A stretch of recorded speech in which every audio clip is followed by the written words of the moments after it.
Michel Bertrand, you and I have been presidents of this August Society some time ago, and we were asked to give a brief view of its genesis, its development, in particular with its crowning achievement, I would say, with Heart House, 20 years. We can't do that in a few minutes, so I would like simply to say it began with nothing.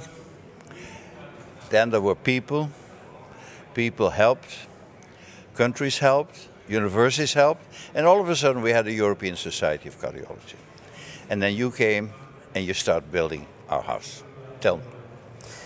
Yes, well, it's completely true that at the early beginning of the society there was almost nothing. No facilities, no fax, no machine, no word processor, no computers, etc. So, and we started with a few people, but very committed people, right, I must say. And in 1990, the society was still a homeless society. No permanent address, only the president, private or professional address, where we have to send all the mail and all the message. So it was decided, and it was a great merit of Professor Attilio Reale to consider like the creation of a European Heart House. It presented this concept at the meeting in Stockholm in 1990. Right. And unfortunately, Professor Attilio Reale untimely died on January 1991. That means that the board who designated me as acting president was committed to continue the idea, the concept, which was launched by Professor Attilio Reale. Right. And it was a huge task, of course. Huge task because the first was to define the location of the European Heart House. Many proposals came up in Germany. Can you name them? Because I think we have proposals from Germany, from Holland, England. No, not from England. France, of course.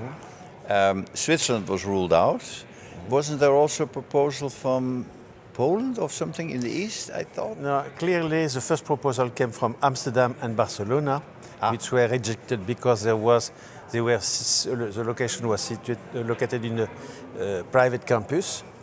Then the German proposed many venues, you see many sites, in Düsseldorf, in Frankfurt, in Solingen, and also in Bonn, where they said that the German government is leaving and they offer the building for free.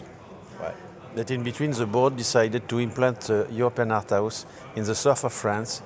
After looking also at Strasbourg, they decided to implant in Sophia Antipolis, midway between Cannes and Nice, because it was in a nice surrounding, because there was a close big airport, the second one in France, and we made some project. We asked several architects. Wasn't one of the considerations also that we would come in a science park, and that in the science park certain conditions were very, shall we say, beneficial for our organization? Certainly, and Sophia Antipolis was chosen because it's a technopole with a lot of companies, more than 1,000 companies involved in communication, network, computers, etc.